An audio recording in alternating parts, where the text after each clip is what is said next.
Hello, folks. How's everybody doing out there? Good to see everyone. As I always mention every show, be sure to put what country, city, state, etc., that you're from so we can learn a little bit about you guys that are watching. This is going to be a fun one today, I think. I mean, I hope it is. Learn something new. I learned something new already. I thought I knew, but I already learned something in the backstage before we even started. But anyway, let's just recognize a couple people that are members of the community. And Mark's out there saying hello to us from Huntington Beach. And he says, and welcome to Sterling Sky. Stefan, there you go. And then down in low country, Jolin, be careful. The storm's coming your way. Just be careful. And Mike's from up there in Niagara Falls, Ontario, Canada. There you go. Kind of close to our guest. Let's get right to the guest. I say that you guys know I know nothing about geography, but anyway, and we had this conversation ahead of time. But I'm going to introduce Stefan. Yeah. Sombarak.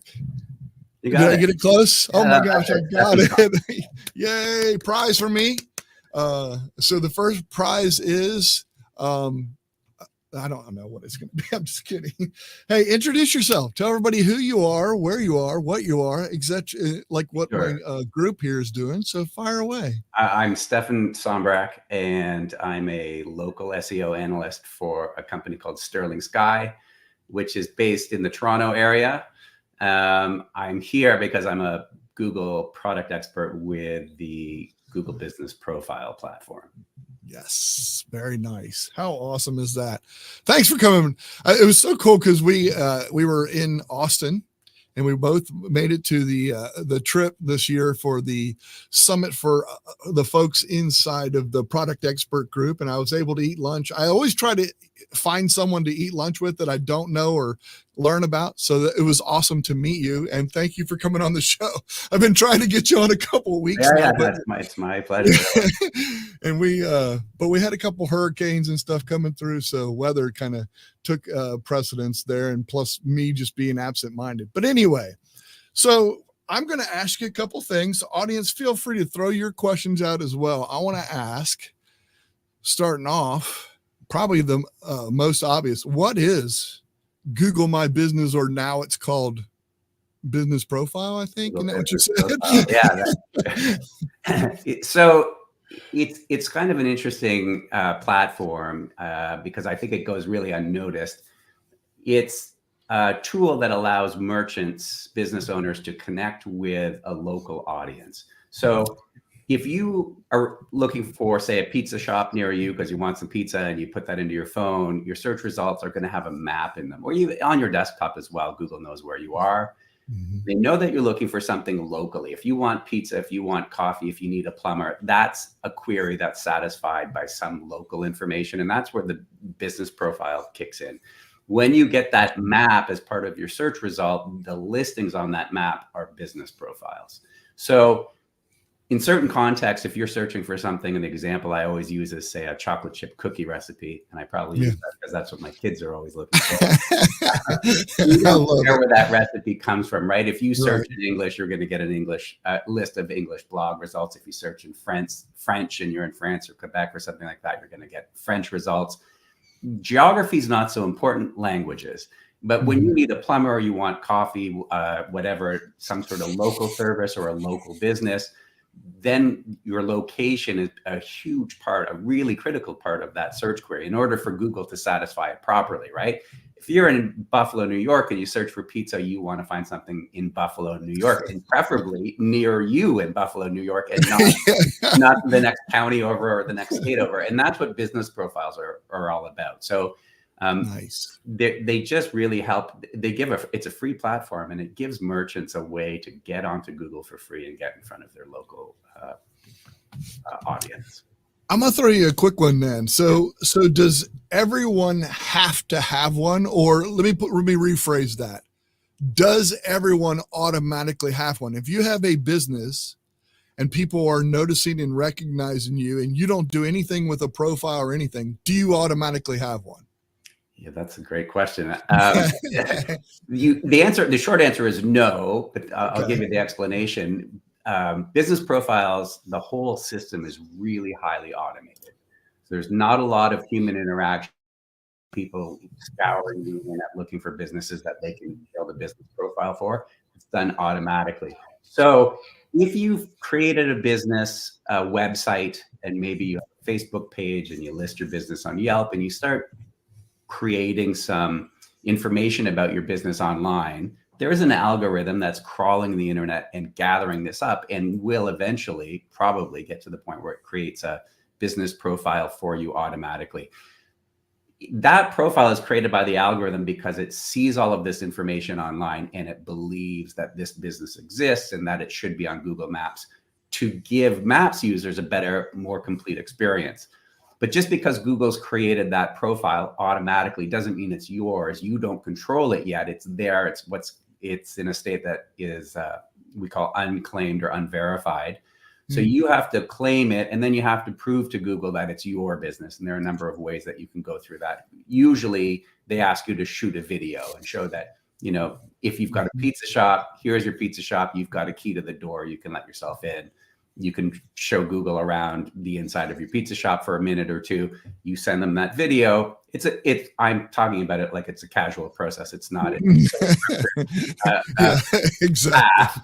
But you go through this verification process and then you get access to that business profile and it's yours. And now you have control over it. You can start getting reviews, responding to the reviews, adding photos, etc., building out your business profile. It's a great segue into my next question. Sure. Then let's tie it into this one. Do you, and I asked you this before, do you have to have a brick and mortar? I mean, is that because of that, do you have to have an identified brick and mortar place? Right. You don't. So what makes a business eligible, sort of like the main element or the litmus test, is whether or not you engage with your customers face to face.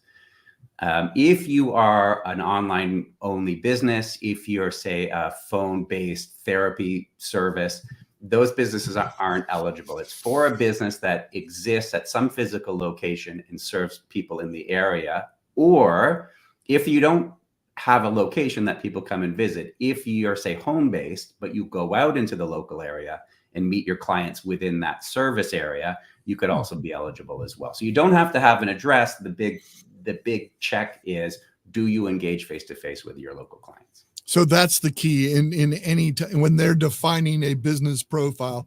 So let me give you an example here. And I'm just throwing this out there because you made me think of this. This is the way I do on this show. Trust me, I just come up with stuff. Let's say I tutor Spanish. I'm tutoring Spanish and I do that as a side gig, a side business. Could I create that as a business profile? Because technically I do possibly go to their location sometimes, or sometimes they come to mine.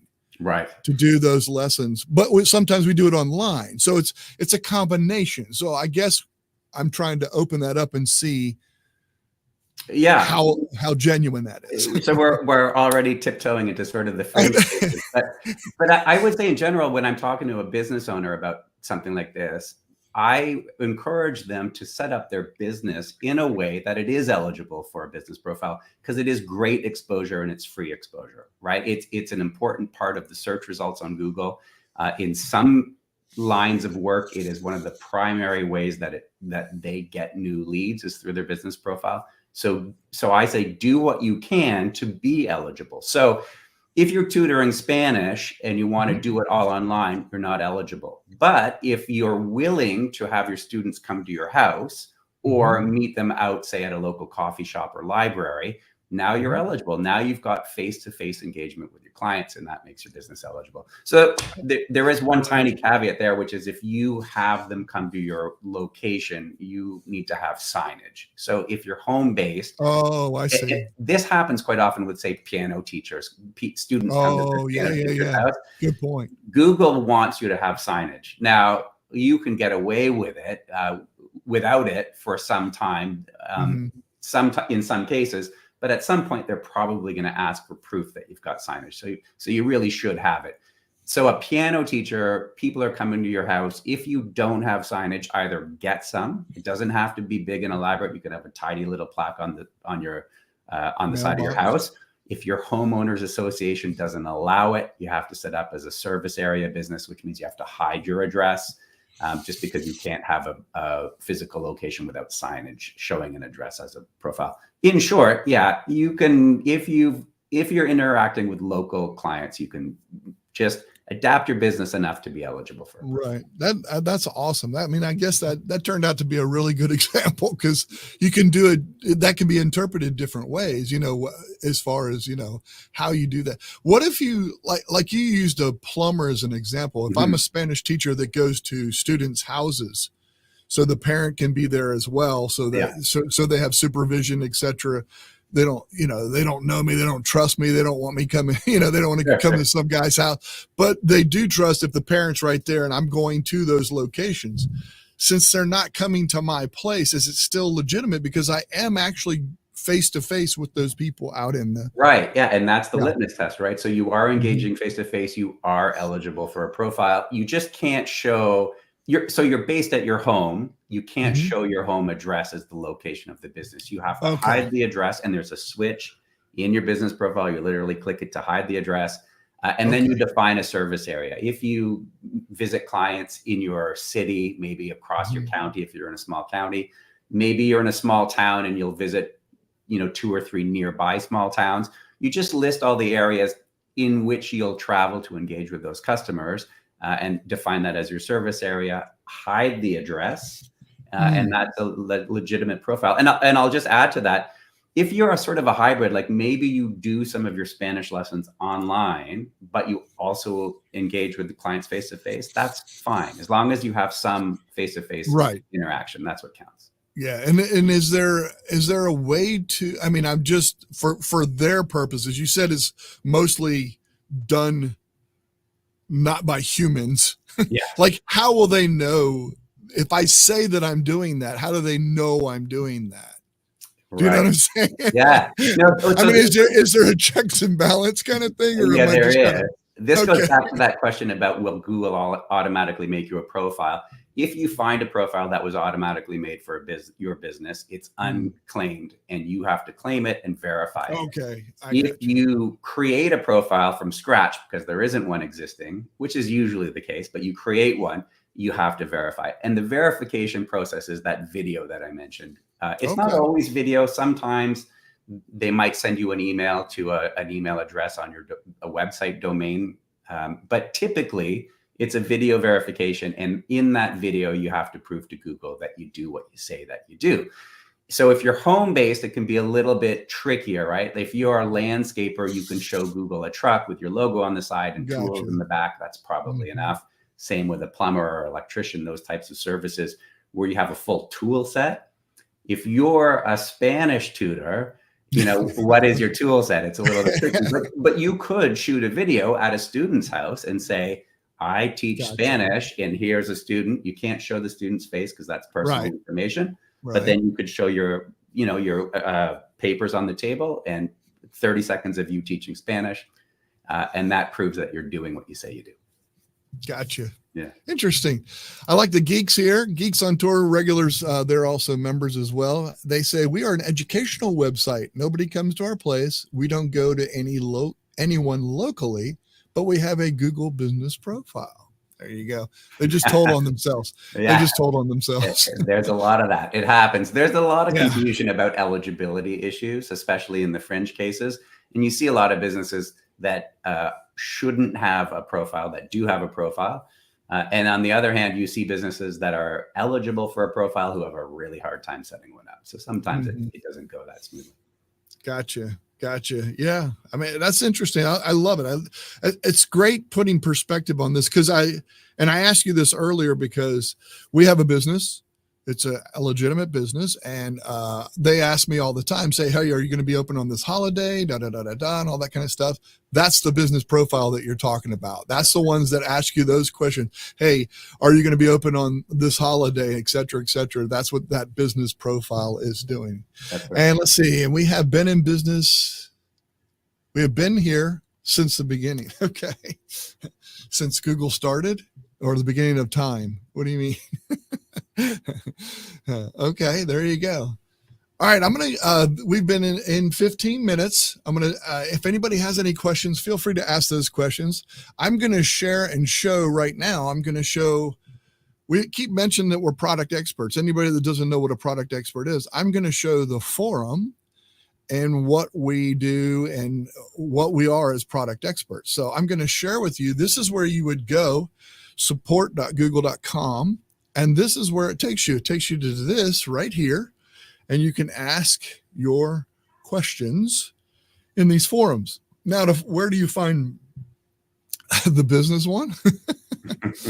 Go all the way down to the bottom. I know. And he laughed because I said, oh, it's probably at the bottom. He says, why do you say that? I said, well, probably because it is. And sure enough, here it is. Yeah. Yep, that's right. It is definitely down at the bottom. Google business profile right here. And I went to this and you can go to that. Here is the link to that, all that kind of stuff. And I'll throw a link out there for anybody that's rewatching this so you can get right to it if you do need to. And I noticed you mentioned quickly before we ran into here, but this is probably a good way to come in because there is a link on your profile that you can click to get help. Is that true? Is that right? Yeah. Somewhere something to that. I never use it, so I'm not sure. I have the forum bookmark, so I can just bounce straight over to it. But this is probably a better way, would you say, from our perspective? Yeah, from a user's perspective, you should see a link when you're navigating through your business profile, working on things if you have an issue. But the community. The community also lists some of the support channels, and maybe if you have show notes, Michael, maybe I can give you a couple of links, but for people to use. But having quick access to the community and having access to the primary support channel. If you're a merchant and you're dipping into your business profile daily or weekly, it's something that you're keeping track of, maintaining well. Having quick access to those support channels is pretty important, in my opinion. Yeah. Love it. Love it. All right. Doesn't look like there's any questions. One thing that we do for our members is we go into a meeting afterward. I do this just for members. So if you're not a member of our community, I would love for you to become a member. And to do that, you would click right down. I think it's down there. It says join on YouTube. You can join and become part of the community. We would love to have you do that. I want to say thank you so much for being a guest. This is awesome. This is great. I love doing this kind of stuff. And it's just shoot from the hip, have some fun, Yeah, no, it works. I like the loose format.